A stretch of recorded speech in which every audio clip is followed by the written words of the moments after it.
Buenos días para todos. Vamos a arrancar el primer módulo de este curso dedicado a soluciones para la industria de oil and gas, sobre todo la industria de procesos. Vamos a estar enfocándonos en distintas soluciones que ya desarrolló Phoenix en distintos lugares del mundo y, y presentando esas soluciones como parte de compartir estas ideas, compartir las experiencias ya realizadas que puedan, sobre todas las cosas, enfocar en alguna solución práctica y de importancia que pueda resolver alguna problemática que estén teniendo en sus plantas, ¿no? Básicamente, el foco va a estar en la industria de procesos, con las complejidades que tiene esta industria, pero bueno, obviamente también pueden aplicar a otras industrias que tengan procesos similares o riesgos similares. Tal es el caso de los parámetros que vamos a ver en el día de hoy. Las soluciones van a estar enfocadas en confiabilidad en sistemas de alimentación, esto que venimos hablando del Power Reliability, ahora sí ya plasmado desde el punto de vista de una solución concreta, enfocándonos en protecciones tanto para sistemas de variadores de frecuencia, como también sistemas de alimentación ininterrumpida y también protecciones de cañería, bien típicos de aplicaciones en oil and gas, no solo en upstream, sino también en downstream y midstream. Em, y y luego sí pasando a la parte de herramientas, haciendo un enfoque importante sobre la necesidad de utilizar las herramientas adecuadas, sobre todo en elementos delicados como son los que se utilizan en esta industria,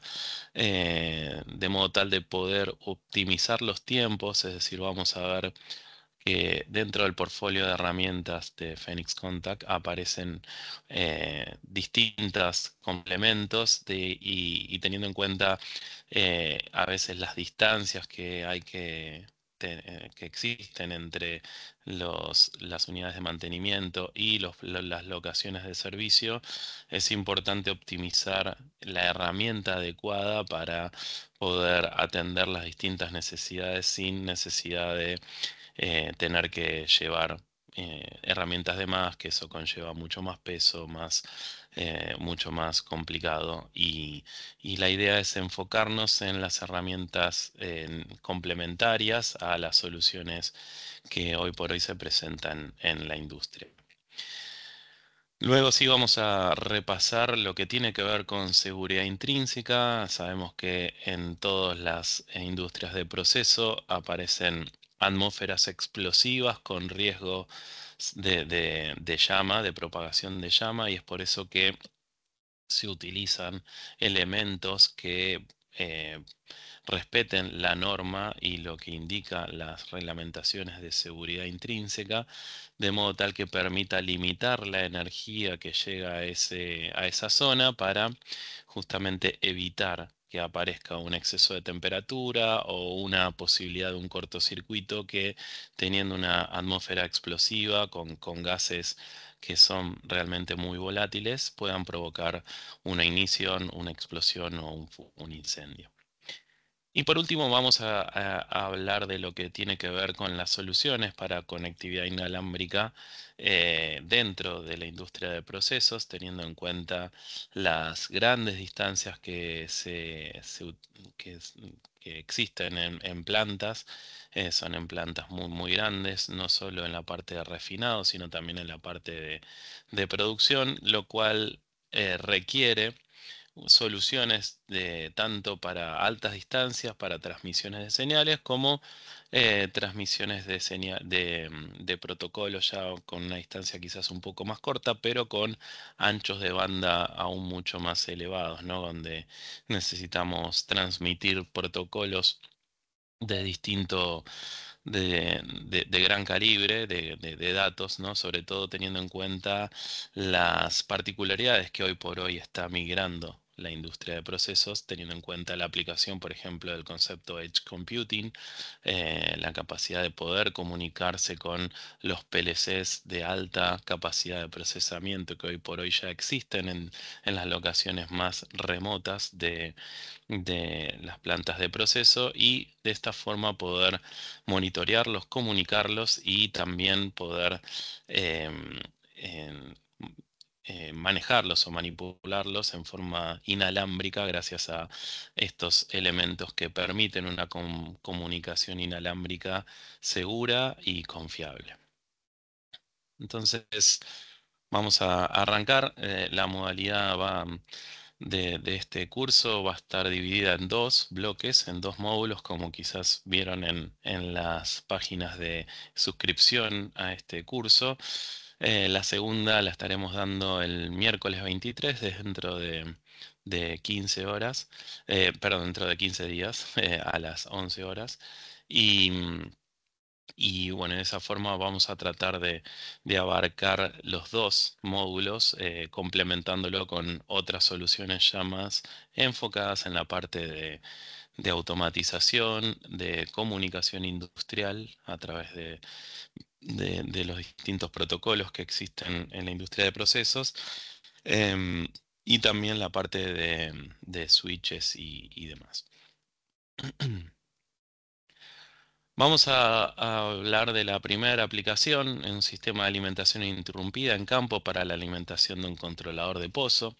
El requerimiento constaba con la particularidad de requerir,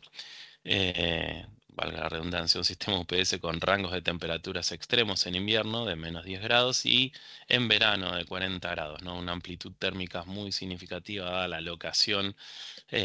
amplitud térmica entre estaciones muy amplia y lo mismo también entre día y noche. Se utilizaron sistemas de fuentes Queen más sistemas de Queen UPS y baterías. Y en una segunda parte también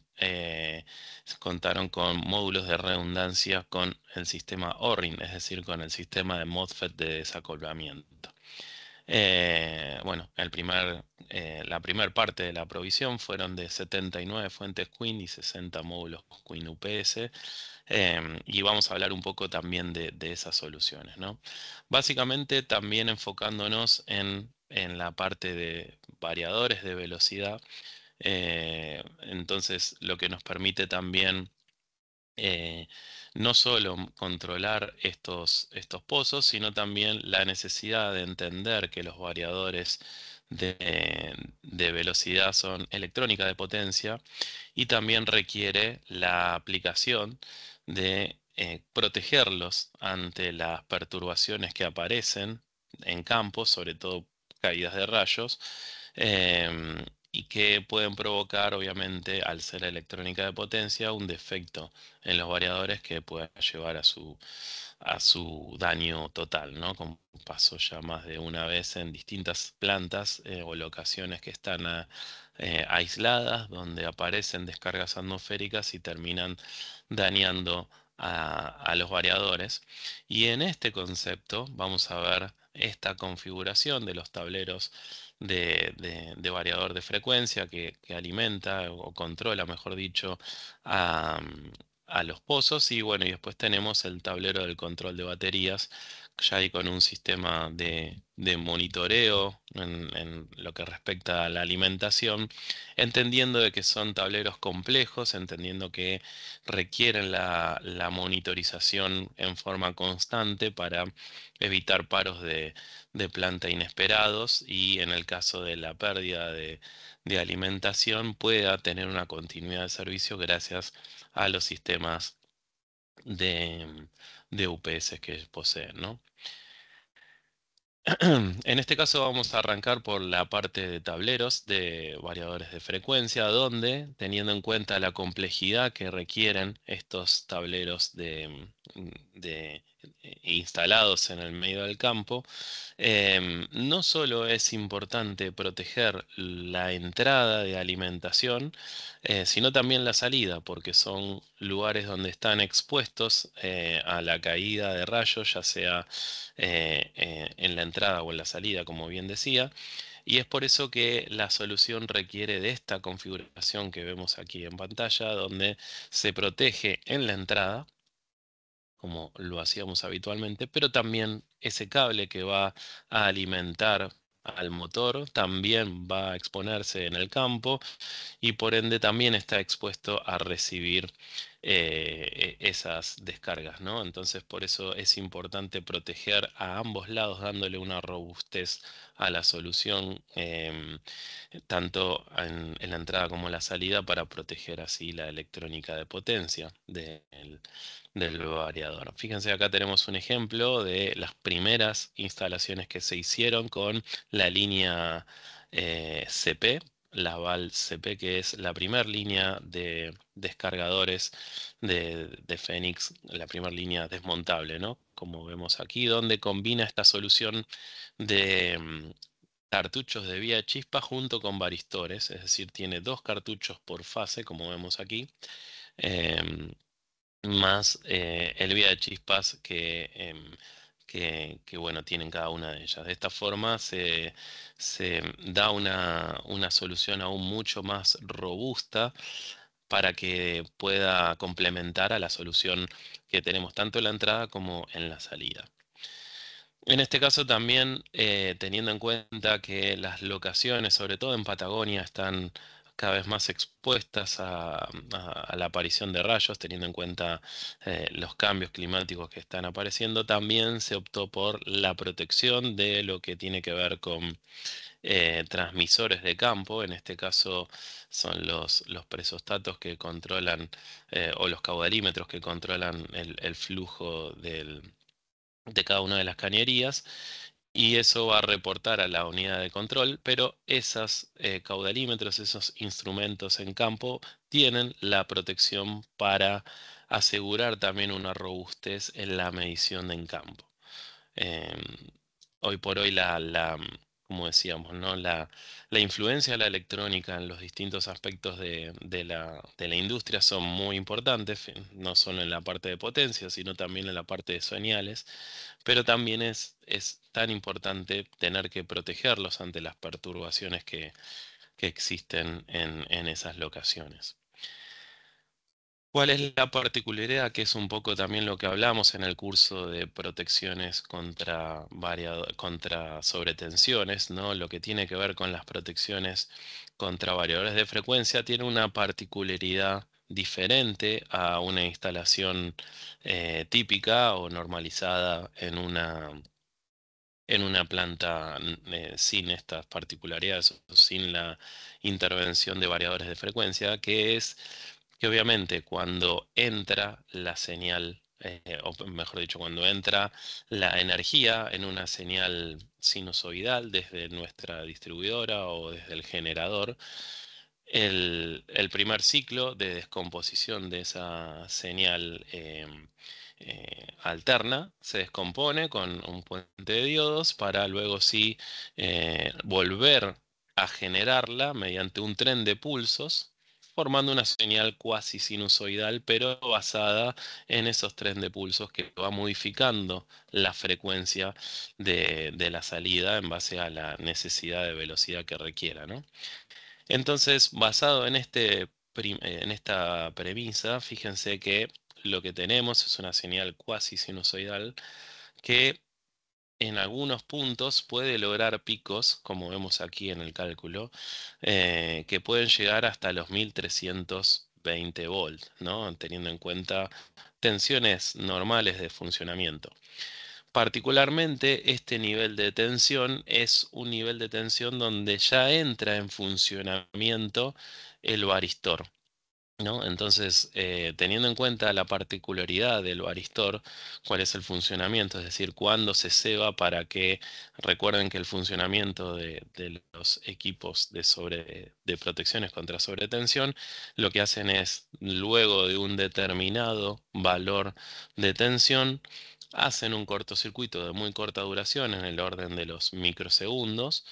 que hacen que esa sobretensión que aparecen, tanto por una descarga atmosférica como también por un arranque pesado de un motor, se envíe a tierra y de esa forma evitar de que aparezca esa sobretensión en la instalación que estamos protegiendo. Teniendo en cuenta esta premisa, lo que hace el varistor es, luego de una tensión determinada, enviar esa tensión a tierra y de esa forma evitar que altere a la instalación que estamos protegiendo. Pero en este caso es una condición normal de funcionamiento del variador de frecuencia y es por eso que para estas soluciones se utilizan protecciones de este estilo, donde en serie al varistor se conecta un descargador gaseoso o un vía de chispas que no sea un limitador como un varistor.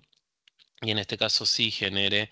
una apertura de modo tal de que la protección recién actúe luego de un determinado valor de tensión que por lo general esté por encima de los 1,6, 1,8 o 2,2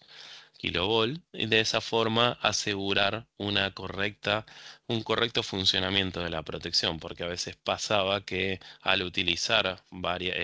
protecciones convencionales en variadores de frecuencia, las pastillas se terminaban debilitando, pero no por una causa de una sobretensión, sino por el normal funcionamiento del variador de frecuencia. Entonces, particularmente las soluciones en variadores de frecuencia tienen que obedecer a la combinación de un varistor en serie con un descargador gaseoso o un vía de chispa, ¿no? Que aseguran el vía de chispas que la conductividad a tierra recién se activa después de un valor alto, lo que hace que de esta forma asegurar de que la protección no se desgaste por el normal funcionamiento del variador. Complementario a la solución que tenemos en las protecciones de variadores, también dentro de estos tableros se utilizan los bornes de potencia, no solo los bornes de la línea BRB, que son los bornes que tienen a bulón, conexión a bulón, con las protecciones plásticas que permiten un contacto accidental, asegurándole un grado de protección IP40 que asegure eh, el, el- el contacto accidental, ¿no? Asegure evitar el contacto accidental de cualquier operario una vez que se termina de manipular cada uno de esos bornes. Asimismo, también posee, más allá de las tuercas de conexión con las arandelas de presión correspondiente para evitar que las vibraciones puedan afectar al torque de esa conexión, también poseen estos cobertores plásticos, como decía antes, que aseguran la no existencia de un contacto accidental, sino que también mediante los orificios que tiene en cada uno de esos puntos permite la inserción de una punta de prueba para poder corroborar la presencia de tensión en cada uno de esos puntos. De esta forma se asegura una no exposición ante el contacto accidental y una ventana de inspección para la corroboración de la presencia de energía. Ahora si vemos la otra parte, lo que tendría que ser tablero del control de baterías, dentro de este tablero tenemos una solución similar a la que estamos viendo allí en pantalla, donde combina tanto a fuentes de alimentación con redundancia para evitar la utilización, o mejor dicho, para evitar que ante la falta de una de las redes de alimentación, el resto siga funcionando. Y también se utilizan soluciones em, de UPS como las que vemos aquí, e incluso también soluciones de UPS con comunicación, entendiendo de que son sistemas complejos, como el que aquí se ve al costado, ¿no? Son soluciones complejas que permiten o necesitan el monitoreo remoto que permita controlar y saber cuándo tenemos una presencia o una falta de alimentación que nos permita visualizar previamente el foco. Bueno, vamos a ver acá el funcionamiento normal de una fuente Queen y por qué es la fuente que se utiliza mayoritariamente en estas soluciones, en todo lo que es industria de oil and gas, básicamente por la robustez que tienen estas fuentes de alimentación. Son fuentes que están sobredimensionadas para poder atender la demanda exigente de la industria. En este caso, para repasar este funcionamiento, recordemos que la fuente en una alimentación normal, vamos a suponer que está alimentando nuestro sistema de control. Esa fuente es alimentada en forma adicional, o mejor dicho, requiere alimentar en forma adicional a una válvula, lo que hace que esa corriente nominal que estaba atendiendo una solución tenga que entregar mayor corriente para alimentar a esa válvula. Bueno, las fuentes Queen están sobredimensionadas de hasta un 25% más respecto a su corriente nominal, esto siempre y cuando se mantengan valores de temperatura por debajo de los 40 grados. Esto permite entregar hasta un 25% más para satisfacer a ese arranque de válvula y no tener que sobredimensionar la fuente para estas aplicaciones. También existe lo que llamamos el bus dinámico, y esto es que lo que nos dice es que la fuente está capacitada también para entregar hasta un 50% más de su capacidad de corriente por un periodo de 5 segundos, y esto enfoca o apunta a compensar el inrush de arranque de algunos motores que hacen que la corriente se vaya por ese valor. Una vez que supera ese inrush, vuelve a bajar, ahí la corriente va a estar por debajo, nos situamos por debajo de la corriente del bus estático, que es este que vemos acá, aún por encima de la corriente nominal, pero como decíamos antes, gracias al bus estático, que es este 25% más que la fuente puede entregar de manera continua, em, para alimentar a cualquiera de los salidas que tenga conectadas, lo va a poder alimentar sin problemas. Y por último, también es importante tener en cuenta que posee la tecnología SFB, que es la tecnología Selective Fuse Breaking, que permite, mediante la instalación de una termomagnética, como vemos aquí en la imagen, ¿no? Una termomagnética convencional de curva C, de cualquier marca, lo que hace es que cuando detecta un cortocircuito en la rama, lo que hace la fuente es empezar a emitir pulsos de 7 veces la corriente nominal cada 7 milisegundos para excitar a la parte magnética de la curva, abrir a esa termomagnética y que el resto siga funcionando. Esto apunta a que prioriza la fuente la continuidad de servicio, porque si yo no tuviese esta térmica acá, la fuente va a protegerse, se va a poner en cero, pero al ponerse en cero nos estaría enviando a apagar la unidad de control, la válvula y todos los elementos que componen a al sistema de alimentación. Entonces, lo que apuntamos acá, lo que apunta Fénix es en el desarrollo de esta fuente, es a la continuidad de servicio. Entonces, gracias a estas charlas con diversas empresas de ingeniería, incluso los departamentos de ingeniería de muchas compañías de oil and gas cambiaron sus ingenierías para adaptar los diseños de sus circuitos para poder optimizar y aprovechar esta funcionalidad que ofrecen la fuente Queen para apostar a la continuidad de servicio, tal es este módulo que tenemos aquí. Las corrientes que vemos en este caso Estas son las corrientes para cada uno de los modelos de la fuente de 5, 10, 20 y 40 amperes, corriente nominal, bus estático, bus dinámico y la modalidad SFB, que es la corriente máxima que va a entregar esta fuente por un transcurso de 15 milisegundos. También esta frente ofrece grandes, en la cuarta generación, ofrece grandes ventajas respecto a lo que tiene que ver con el monitoreo. Acuérdense que estamos hablando de plantas que están en locaciones muy remotas y muy alejadas. Entonces, cuanto mayor monitoreo tengamos del sistema de alimentación, mejores nos permite poder identificar anomalías en forma remota. Tal es así que una de las salidas,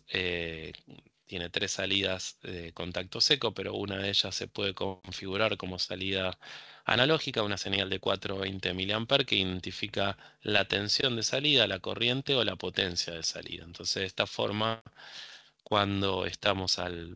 eh, a la mitad de la nominal, bueno, nos va a arrojar esta información o cuando estamos al tope de la nominal hasta los 20 amperes, que esto incluso también se puede em, manipular este rango para que la información que llega esté de acuerdo a la necesidad del consumo de esta aplicación. También posee un contador de horas. Esto nos permite también identificar cuál es la verdadera utilización de la fuente, es decir, cuánto es el desgaste. No por el desgaste en sí de la fuente, sino para el proceso de mantenimiento de esa instalación. Es decir, nos da fehacientemente la cantidad de horas de uso que tuvo este tablero y esta fuente alimentando, para saber cuándo requiere un mantenimiento. Y bueno, y también más allá de que siempre recomendamos la utilización de protecciones contra sobretensiones, también es importante saber de que, bueno, la fuente cuenta primero con un capacitor que permite soportar hasta un ciclo completo de onda y a la vez también nos permite monitorear cuando existe un parpadeo de hasta 10 milisegundos, es decir, medio ciclo de onda, poder monitorearlo y poder em, expresarlo dentro de uno de los contactos secos para poder reportarlo a la sala de control. Lo que les decía también tiene un buffer interno que permite también soportar hasta un ciclo de onda completo, es decir, acuérdense, podíamos monitorear hasta medio ciclo de onda, pero la fuente va a soportar hasta un ciclo de onda completo, es decir, podemos monitorear que hubo un parpadeo, pero la fuente va a seguir instalando, si es que no, el corte fue de medio ciclo de onda. Podemos monitorearlo, pero si el corte no supera el ciclo de onda, esto estamos hablando de corriente nominal, ¿no? Es decir, va a soportar este ciclo siempre y cuando esté hasta la nominal. Si la corriente es menos, por ahí este ciclo se puede ampliar. Pero bueno, siempre la información sea respecto a la corriente nominal. Entonces lo que decía es que podemos monitorear un microcorte de 10 milisegundos, pero la salida nunca se enteró de ese microcorte porque la fuente puede soportar hasta un ciclo completo. Asimismo, también posee un descargador gaseoso incluido dentro de la fuente que permite también atacar a todas esas perturbaciones que vienen externas, que puede ser por descargas atmosféricas o sobretensiones, por conmutación, que si bien siempre recomendamos poner o instalar una protección externa a la fuente como propia robustez interna también ya posee uno que complementa esa solución. Y lo mismo también posee una fuente, las fuentes, perdón, poseen un contacto de entrada para poder enviar a apagar la fuente en el caso de que, por ejemplo, necesitemos hacer un apagado seguro, si es que la autonomía de la UPS en la cual estamos alimentando ya va a cumplir con su ciclo útil y es por eso que enviamos a apagar la fuente, como también podemos enviar a apagar el PLC. Hablando de las UPS inteligentes, las nuevas UPS de la línea Win 4, la cuarta generación, ya incorpora también los distintos protocolos, en este caso ya protocolos Ethernet basados en Ethernet IP, Profinet o Modbus o Ethercat, o incluso también Modbus RTU, como ya lo traía la generación anterior. En este caso también lo conserva. Esto obviamente que permite la integración fácil a los sistemas de controladores de distintas tecnologías, tanto como la línea PLC Next, pero también para otras marcas como TIA Portal, Studio 5000, TwinCat. Y de esta forma ya están diseñadas los bloques de funciones para poder integrar la comunicación de estas UPS dentro de estos sistemas de control. Esto se entiende también desde la demanda del cliente de poder conocer cuál es el sistema de alimentación o cuáles las informaciones que requiere el sistema de alimentación que permita monitorear en forma preventiva cualquier corte de suministro o también cualquier fin de vida útil de un banco de baterías, por ejemplo. La complementación bueno, acá dejo la lista de los códigos completos de toda la línea de cada uno de los protocolos, donde se incluye la solución de Ethernet IP, también incluye la solución de Modbus TCP. Luego también viene la solución USB que viene basado con comunicación Modbus RTU y también las opciones sin comunicación. Para estos sistemas de alimentación con UPS, en muchas locaciones de servicio, donde hay pozos instalados, que a veces son locaciones donde se requiera de 1 o 2 días de viaje para poder llegar, se utilizan bancos de baterías grandes,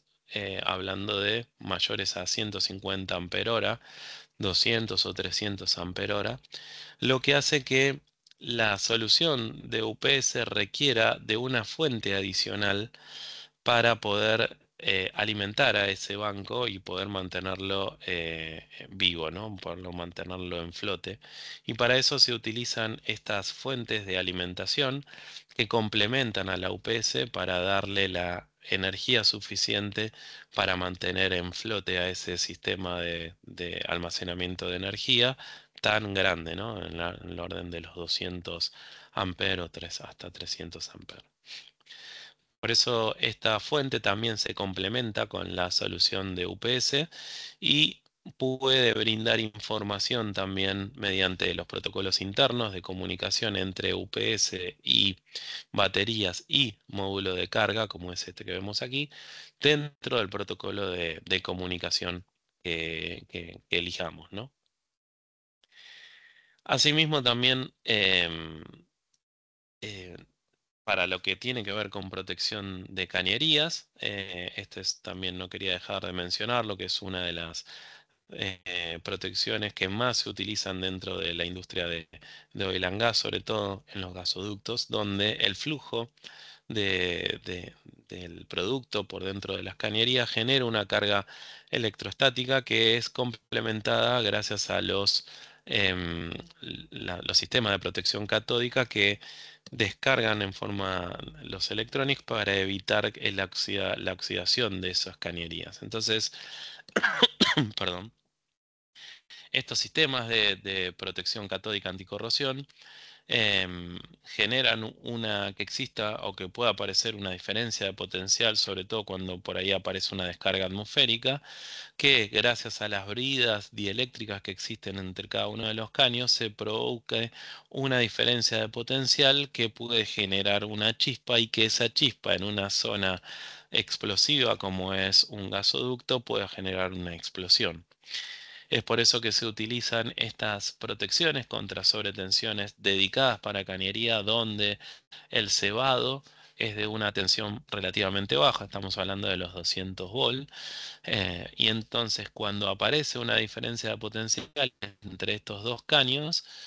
provocados por la brida dieléctrica, ¿no? que les comentaba que aparece en estos lugares, se ceban y se conducen a tierra para evitar que aparezca esa diferencia de potencial y que esa posible chispa mediante la descarga electrostática pueda generar una explosión. Si vamos ahora sí a la parte de herramientas, para no atrasarnos tanto en la presentación, obviamente que en estas locaciones también se requiere del uso de la herramienta adecuada que nos permita optimizar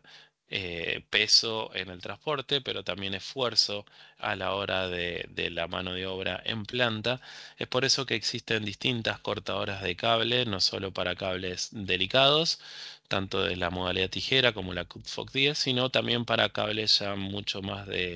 sofisticados o cables más duros de potencia, para lo cual existen las famosas cizallas con presión con cricket que permitan cortar el cable en forma simple sin la necesidad de hacer mucho esfuerzo en la mano. Fíjense que tenemos también hasta la posibilidad de cortar hasta 1400 milímetros, gracias a incluso la cizalla más grande con las manijas bien prolongadas para aprovechar el efecto palanca y de esa forma cortar con menos esfuerzo. Todas las herramientas poseen la certificación BDE. La certificación BDE garantiza que las pruebas, o sea, obviamente garantizan la aislación de estas herramientas, las cuales son sometidas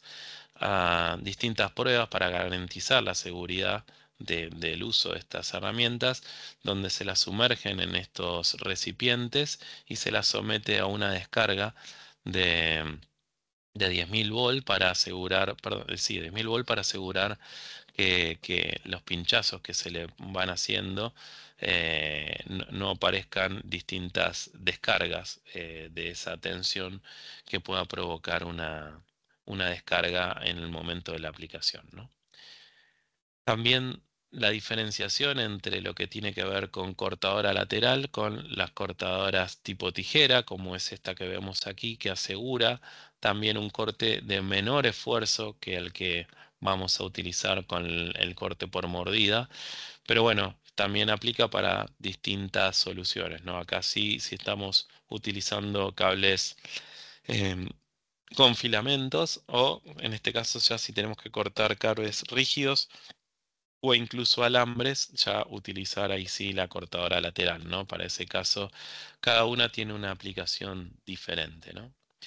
Lo mismo también las herramientas para desaislación de cables de distinto tipo, ¿no? No solo para desaislar cables unipolares, sino también para desaislar cables de datos, como los que vemos aquí debajo, perdón, o incluso cables, las vainas de los cables aún más grandes, como la que vemos aquí, que viene con una cuchilla que nos permite, gracias a este morseto, hacer que posee un resorte que presiona hacia adentro, comprime el cable y de esta forma permite la descarga, o mejor dicho, el corte de la vaina en base al sistema que necesitamos eh, em, cortar, ¿no? Sobre todo teniendo en cuenta las distintas vainas que pueden aparecer en los distintos cables o incluso también con los cambios de temperatura, ¿no? A veces las vainas con una temperatura muy baja se transforman en muy duras y eso hace que la utilización de un cúter sea de realmente muy sofisticado, ¿no? O sea complejo de utilizar. Bueno, también las herramientas de crimpeo, ideales para cada una de las aplicaciones, no solo para crimpeo de terminal stiff, sino también para crimpeo de eh, terminales preaislados o terminales convencionales, ya incluso hasta también los de mayor sección, para poder de esa forma también optimizar el esfuerzo físico y lograr una compresión adecuada para que obviamente ese terminal no sea un posible punto de calentamiento una vez que ese cable esté energizado, ¿no? Acá tenemos los distintos tipos de crimpeo que se pueden lograr con estas herramientas. Crimpeo cuadrado, el crimpeo en B, crimpeo en ojal. Bueno, las distintas opciones que poseen las distintas herramientas de acuerdo a las necesidades que requiera, ¿no? Incluso también mostramos esta herramienta que para aplicaciones donde a veces necesitamos optimizar el peso en la caja de herramientas, acá vamos a comparar la utilización de una cortadora o una desaisladora de cable junto con una crimpeadora para hacer una punta de cable que nos lleva unos 15 segundos. Con la CrimFox 4 en 1 que nos permite realizar estas tareas todas con una sola herramienta. De esta forma nos permite no solo cortar el cable, desaislarlo, hacer el stretch, es decir, corroer todos los filamentos y por último colocarle el terminal y limpiarlo, ¿no? Entonces, bueno, esta es otra gran herramienta que permite optimizar el tiempo, pero también el espacio de peso dentro del portafolio de herramientas que vamos a llevar a esas locaciones. Y por último, también lo que tiene que ver con las herramientas para atornillar, con las correspondientes kits de herramientas con distintas puntas para las atornilladores con punta intercambiable o incluso también los destornilladores con certificación y aislación BDE o también los destornilladores a batería. Pero básicamente quería hacer el foco en la utilización de la punta adecuada para poder mejorar el funcionamiento no solo de la herramienta, sino el desgaste indeseado de la cabeza del tornillo, sobre todo en lo que tiene que ver con térmicos, contactores, bornes o guardamotores, ¿no? Que tienen este tipo de tornillo, que es una punta posi drive, es decir, que combina una punta eh, plana con la punta posidray que tiene la cruz junto con unas cruces diagonales que son estas que se ven acá. Entonces existe el destornillador con esta punta, lo cual hace que pueda calzar perfecto dentro de la cabeza del tornillo, a- permitiendo de esta forma hacer un torque ideal sin necesidad que se zafe esa cabeza, lo que puede provocar la rotura de la cabeza del destornillador o el desgaste, o incluso también el desgaste del tornillo. Entonces también optimizar y utilizar la herramienta adecuada, apuestamos también a que permita no solo una buena presión de ese terminal para evitar cualquier punto de calentamiento, sino también en la durabilidad de la herramienta. Bueno, también tenemos nuestros kits de herramientas para utilizar incluso el maletín que viene con porta notebook también para poder, por ejemplo, los programadores que van a campo tengan su set de herramientas especial junto con su computadora para la programación y lo mismo también como los wrap de herramientas que son los cartucheras para guardar ya herramientas un poco más delicadas y no sin tanto bulto, o ya sí las cajas o las maleteros que con herramientas al aire, ¿no? Si pasamos ahora sí a lo que tiene que ver con seguridad intrínseca, vamos a ver un proyecto en particular que se desarrolló en una planta de Sao Paulo, en el control de proceso de una planta de biodiesel, parecido a lo que tiene que ver con HDS para los que son de refinería. En este caso, bueno, sistemas DCS de Yokogawa para el proceso, para el control de proceso de la producción de diésel. Em, y obviamente fueron la provisión de barreras de seguridad intrínseca, alrededor de 2.500 barreras de entradas analógicas y salidas también analógicas. Entonces, para lo cual, si se fijan, el volumen de señales que manipula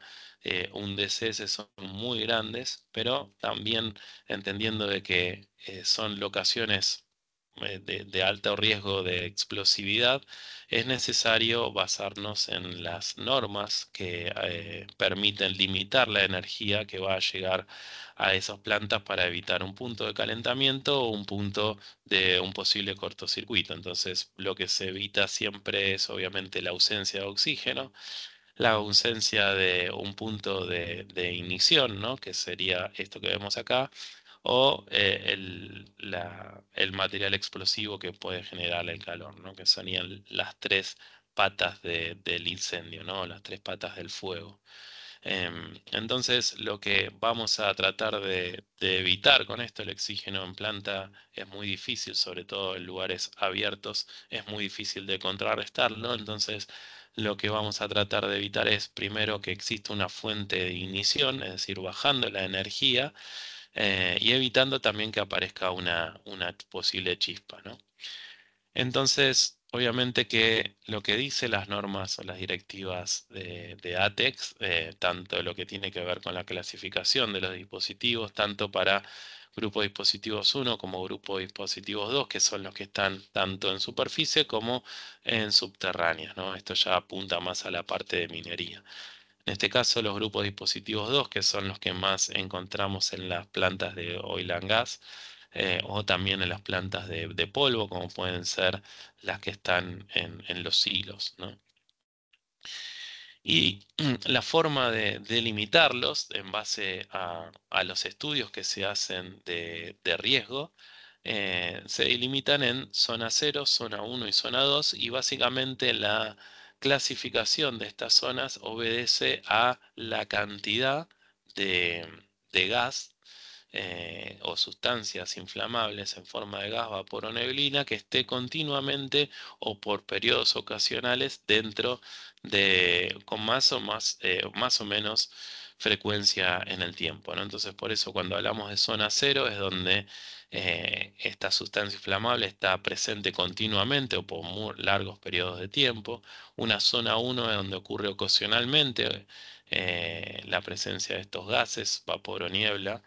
Y zona 2 ya sería en donde solamente ocurre en cortos periodos de tiempo, estamos hablando de 10 minutos a 10 horas al año,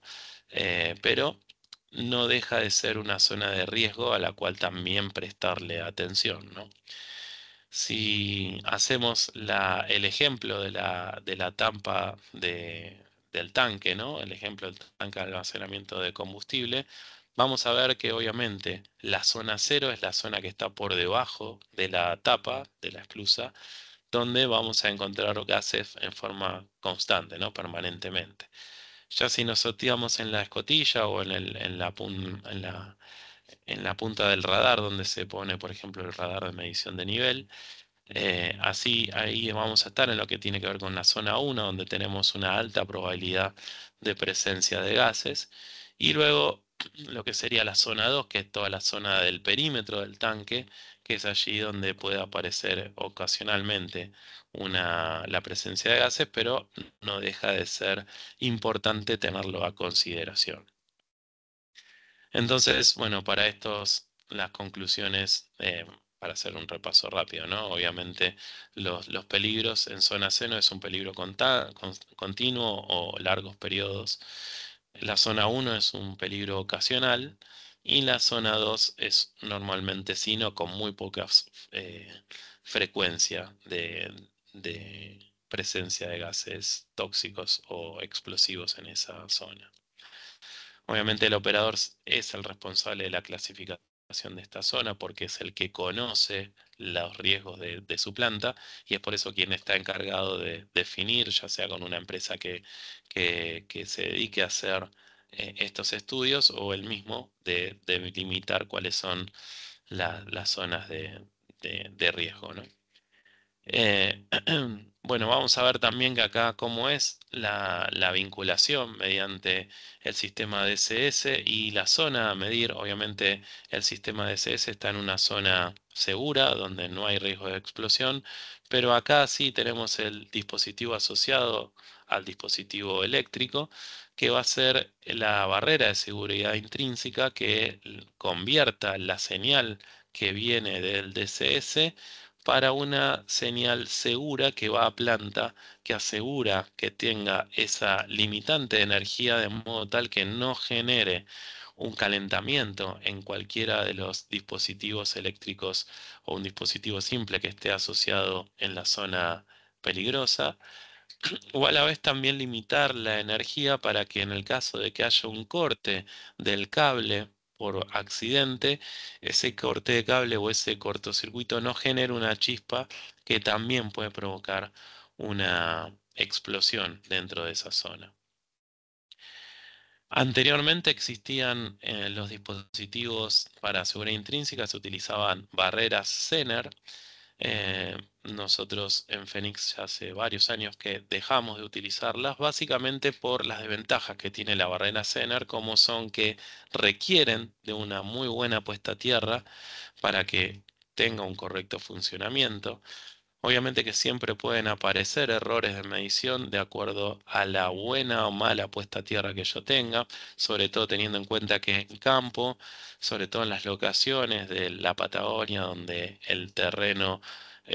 con piedras hace que la puesta a tierra no siempre sea buena o requiera de una instalación especial para asegurar una buena puesta a tierra. Obviamente que siempre los diodos tienen pérdidas por su normal funcionamiento y utiliza componentes sensitivos que requieren componente doble o triple redundante, ¿no? Como en este caso los diodos. Por eso es importante esta diferenciación con respecto a lo que son barreras de aislación galvánica, donde fíjense que tienen estas separadores, incluso eh, aislaciones galvánicas entre lo que tiene que ver con la zona segura con la zona no segura. Entonces, por eso es importante tener en cuenta la diferencia, ¿no? Donde ya no dependemos de una buena puesta a tierra, donde ya misma la, la, la barrera se encarga, gracias a todos estos elementos que separa cada una de las etapas, tanto la etapa de alimentación como la etapa de la conversión de señal, totalmente separadas y aisladas galvánicamente, permiten que asegurar una em,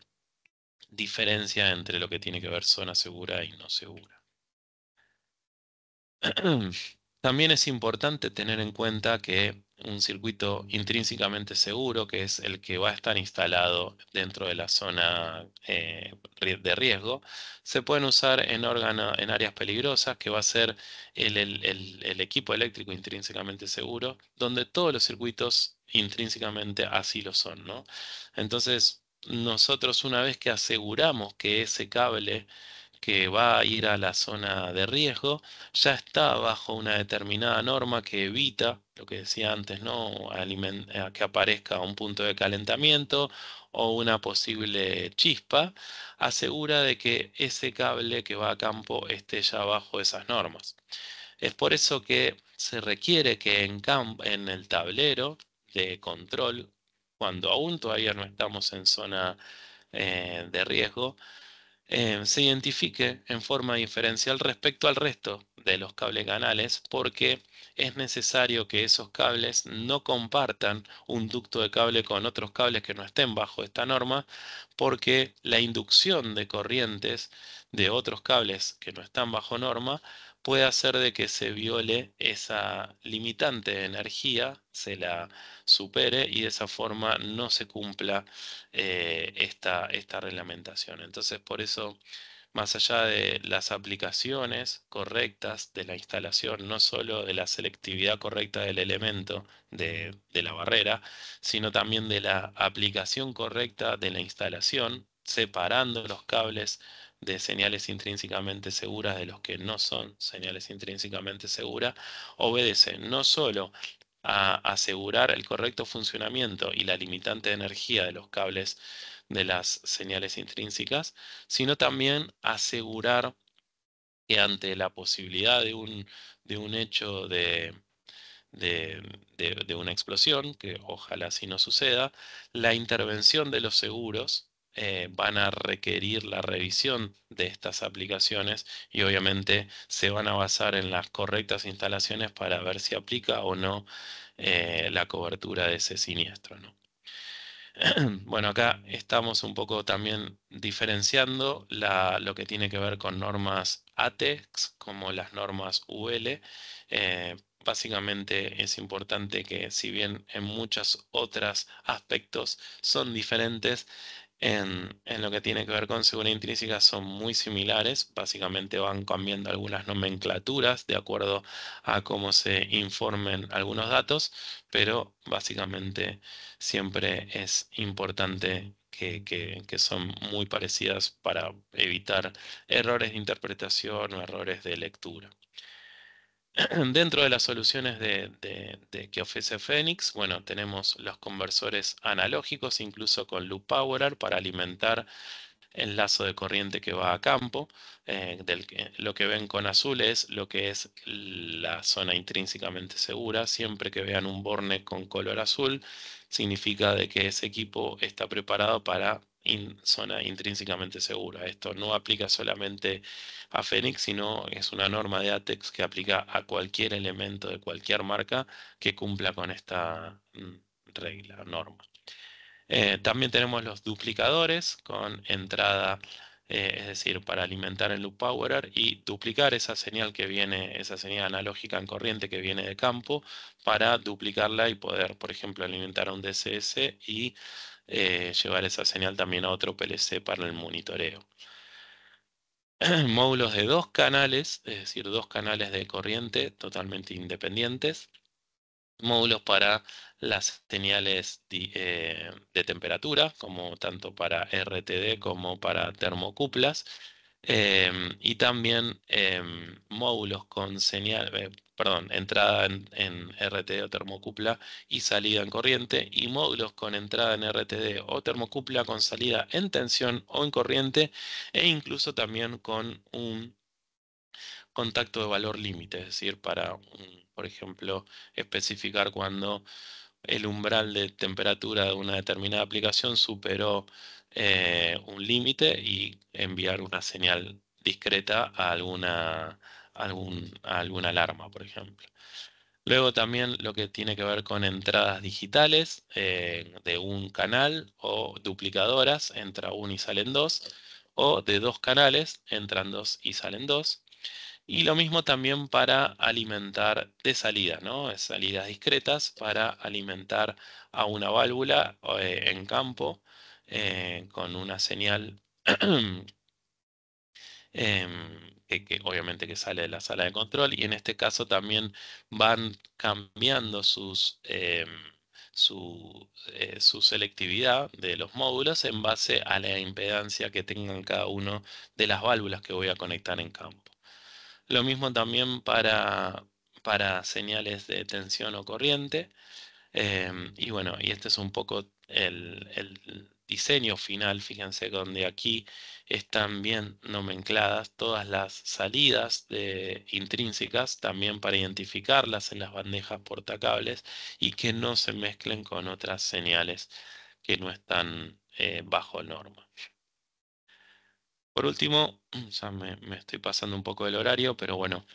vamos a entrar en lo que tiene que ver con wireless, con comunicación inalámbrica, donde vamos a ver los distintos eh, opciones que posee Phoenix en su portfolio, no solo para la transmisión de señales, tanto de analógicas como digitales, incluso también para la transmisión de protocolos serie, como puede ser Profibus o Modbus RTU, sino también las soluciones para la comunicación mediante protocolos Ethernet, ¿no? E incluso también con protocolos determinísticos como puede ser Profinet o Ethernet IP. En primer lugar, vamos a hablar de lo que tiene que ver con el sistema Radio Line, que es un sistema de fácil manejo, sin programar, ajuste vía la rosquilla que tiene aquí el frente, que vamos seleccionando el número de canal en el cual vamos a ajustar y a cuál va a tener su función, no tanto de maestro como de esclavo repetidor, para el mapeo de señales analógicas de entrada o de salida o discretas de entrada y de salida. También vamos a ver que se puede utilizar para transmisión de protocolos serie, como pueden ser RS485, o incluso también poder replicar señales que vienen RTUs, por ejemplo, en entradas digitales o analógicas, y luego sí conectarlas al que todas esas señales repliquen al maestro y el maestro se comunique con el PLC, por ejemplo, mediante un protocolo serio. Ahora vamos a ver algunos ejemplos. Se puede expandir hasta 250 estaciones en una misma red y hasta 32 módulos de entradas-salidas en cada estación de trabajo. Cada uno de estos módulos que ven aquí son los módulos de entrada o salida que vienen de cuatro entradas digitales o de 8 entradas digitales o de 4 salidas digitales o de 4 entradas analógicas. Vamos a ver las distintas opciones. ¿Cuáles son las estructuras de red o de conexión posibles? Bueno, tenemos estructuras de conexión punto a punto, estructuras de conexión estrella, es decir, un maestro y todos replicando en forma de estrella a ese mismo maestro, o una topología tipo mesh o malla, que los cuales nos permita que los mismos radios que están en el medio permitan la interconexión entre estos esclavos y el maestro. De esta forma permite el ahorro de ganancia en las antenas que de los dispositivos más alejados, porque gracias a los esclavos repetidores que están entre medio nos permite replicar la señal y poder llegar en forma más fácil a ese maestro. Lo mismo también con la tecnología 485. Fíjense que puedo replicar las señales de cada uno de los RTU o de los esclavos remotos a un maestro que está vinculado a un PLC, y ese maestro va a reportar cada una de las señales que viene de sus esclavos mediante un protocolo Modbus. De esa forma evitamos tener que agregar entradas discretas o entradas o salidas discretas o analógicas dentro de la radio o incluso también en el PLC. Como les decía, bueno, podemos comunicar protocolo serie, podemos comunicar entradas, salidas, tanto en distintos puntos, podemos vincular entradas, salidas y estas reportarlas mediante Modbus, o incluso podemos reportar las dos. Podemos reportar entrada, salida más Modbus, o sea, el módulo dual, y este equipo también reportar vía Modbus no solo la señal del protocolo, sino también todas las señales que voy a reportar de las RTU de cada uno de los esclavos, ¿no? Bueno, acá está el portfolio completo de lo que tiene que ver el de 4 entradas digitales, el de 4 salidas digitales, 8 entradas digitales, 4 entradas digitales, pero con Namur, 8 salidas digitales, 4 analógicas de entrada, otro módulo de 4 analógicas de entrada también diferente, en este caso para 0,10 volt. em, 4 entradas digitales combinadas que pueden ser extensión corriente, y después tenemos este que viene combinado, es decir, viene una entrada analógica y dos digitales que nos permite conmutar, em, o sea, tener combinadas entradas analógicas y entradas digitales. Y por último, el de temperatura, que viene con 4 canales para PT100. Si pasamos ahora sí a lo que tiene que ver con WLAN, antes teníamos también este equipo que ya salió discontinuado, pero bueno, para ver cómo es la evolución de estos routers WLAN, que obviamente permite una configuración confiable mediante la tecnología MIMO, que permite la diversificación de antenas y de esta forma poder complementar con varias antenas distintas conexiones, ¿no?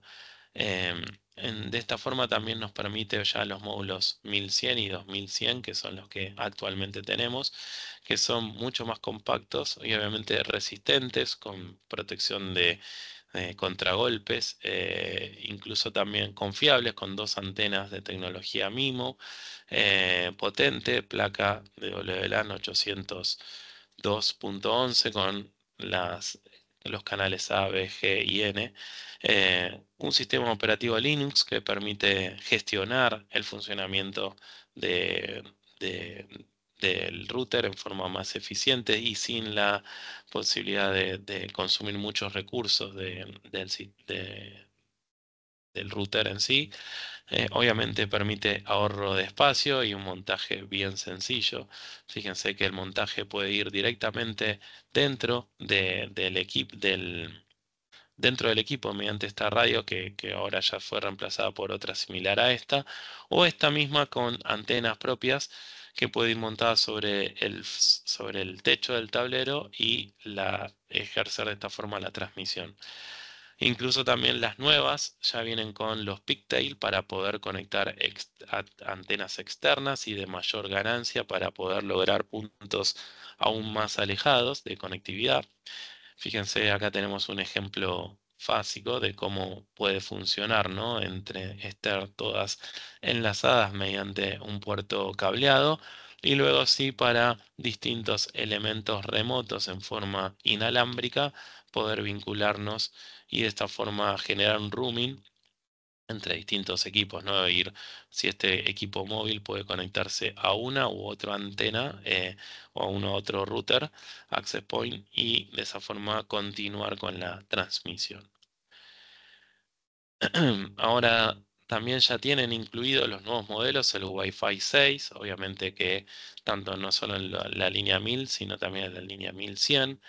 El Wi-Fi 6 utiliza las últimas tecnologías, el MU-MIMO también que permite utilizar a múltiples usuarios dentro de su conexión y de esta forma optimizar mucho mejor el funcionamiento y satisfacer así las exigencias de las redes inalámbricas, donde hoy por hoy son mucho más clientes, donde también requiere más ancho de banda disponible. Y bueno, y esto hace que el Wi-Fi 6 se acomode y aplique mucho más a esto, ¿no? Ustedes me podrán decir, bueno, pero ahí ya hay Wi-Fi 7. Bueno, acuérdense que siempre la industria va un poco por detrás de las innovaciones que por ahí ya se llevan en la industria de IT, porque bueno, el Wi-Fi o las conexiones industriales, sobre todo las inalámbricas, requieren de una verificación, una corroboración sobre todo lo que tiene que ver con la robustez de los datos, de la robustez de la información y de la comunicación, que bueno, requiere un proceso adicional de, de verificación y corroboración que hace que vaya un poco más lento. Por eso, bueno, recién estamos implementando un Wi-Fi 6, pero para lo que es en entorno industrial es una gran novedad. Así que bueno, hasta acá llegamos con la presentación. Nos excedimos un poco del tiempo, unos 10 minutos. La verdad que la información es bastante larga y es difícil de comprimir. Ahora les voy a compartir los que quieren escanearlo, pueden ahí en el QR tienen la posibilidad de, em, acceder al link para registrarse y recibir la información del chat de hoy, perdón, de la presentación de hoy. Igual se los voy a dejar aquí en el chat para que puedan completar el formulario, completar la encuesta de lo que les pareció la charla y bueno, y también solicitar la información. Acá Facundo Risuti pregunta, ¿qué es el ORRIN? Bueno, por ahí lo mencioné muy a la pasada. Los módulos ORRIN de la línea Queen son los módulos de redundancia de la familia Queen, basados en tecnología MOSFET, que permiten, a diferencia de un diodo convencional, optimizar mucho mejor la potencia, porque bueno, un diodo se polariza con 0,6 volt. En cambio, un MOSFET se polariza en el orden de los 0,1, 0,15 volt, lo que hace que la energía que se utiliza para el módulo redundante sea mucho mejor y se optimice mucho mejor para el consumo del sistema. Por un lado eso, y por otro lado también los módulos ORRIN permiten establecer un monitoreo del sistema de redundancia, es decir, si los dos módulos que están alimentando al sistema, uno de ellos está trabajando con una tensión más alta que la otra fuente, es decir, la tensión de salida de esa fuente está regulada en 25 volts y la tensión de salida de la segunda fuente está regulada en 24, por condiciones lógicas, el sistema va a tomar mayor consumo de la fuente número uno porque la tensión de trabajo está más elevada que la tensión de la fuente número 2.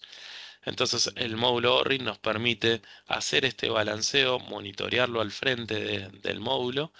y indicarnos de que el consumo de una de las fuentes está siendo más que el de la otra, lo que hace que la vida útil de esa fuente sea más corta que de la otra. Y es por eso que nos indica que el consumo está trabajando solamente de un lado más que del otro. Entonces lo que debemos hacer es ir, descargar, o mejor dicho, bajar la tensión de salida de la fuente número uno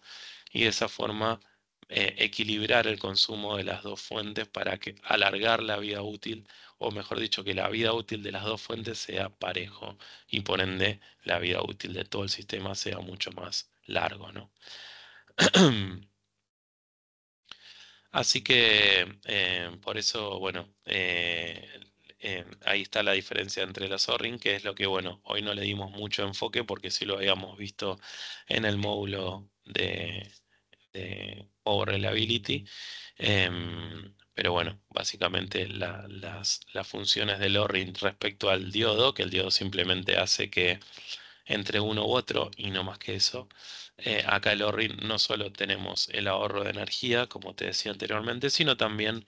la posibilidad de hacer este monitoreo e incluso también ofrece la posibilidad de hacer un monitoreo en el caso de que el módulo haya dejado de trabajar en forma redundante y de esa forma también avisarle en forma remota al operario de que el sistema está trabajando o en modo paralelo o en modo redundante, o si está en modo redundante que una de las fuentes dejó de alimentar. Bueno, si no hay más preguntas, gracias a todos por participar. Perdón por extenderme un poco más de la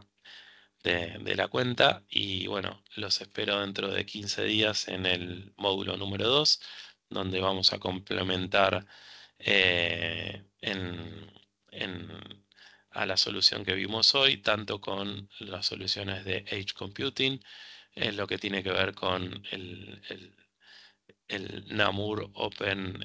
Architecture, que es un concepto muy utilizado y cómo la tecnología de comunicación HART es muy influyente en la industria de oil and gas y cuáles son los elementos que Phoenix Contact tiene para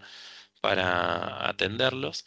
Y junto con otras también otras novedades también importantes dentro de esta industria. Bueno, gracias a todos por los saludos.